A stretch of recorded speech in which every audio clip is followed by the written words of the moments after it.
Isaac Asimov and Murray Leinster short stories. 15 science fiction short stories, written by Isaac Asimov and Murray Leinster. Narrated by Scott Miller. Someday.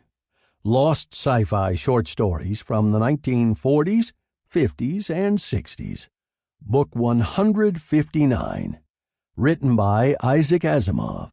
Narrated by Scott Miller. Niccolo Mazzetti lay stomach down on the rug, chin buried in the palm of one small hand, and listened disconsolately to the bard.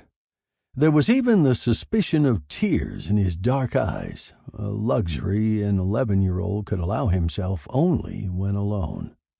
The bard said, "Once upon a time in the middle of a deep wood, there lived a poor woodcutter and his 2 motherless daughters, who were each as beautiful as the day is long.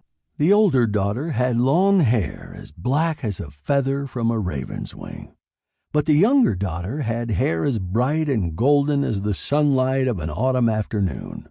Many times, while the girls were waiting for their father to come home from his day's work in the wood, the older girl would sit before a mirror and sing. What she sang, Niccolo did not hear, for a call sounded from outside the room.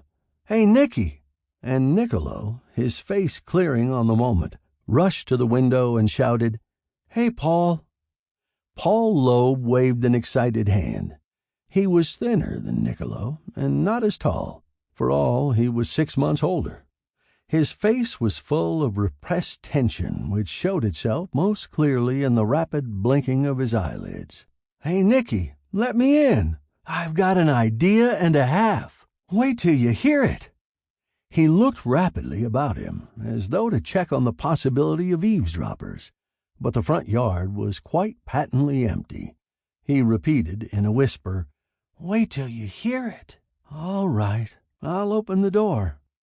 The bard continued smoothly, oblivious to the sudden loss of attention on the part of Niccolo. As Paul entered, the bard was saying, 'Thereupon the lion said, "If you will find me the lost egg of the bird which flies over the ebony mountain once every 10 years, I will—" Paul said, "Is that a bard you're listening to? I didn't know you had one." Niccolo reddened, and the look of unhappiness returned to his face. "Just an old thing I had when I was a kid.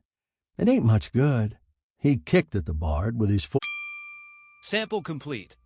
Ready to continue?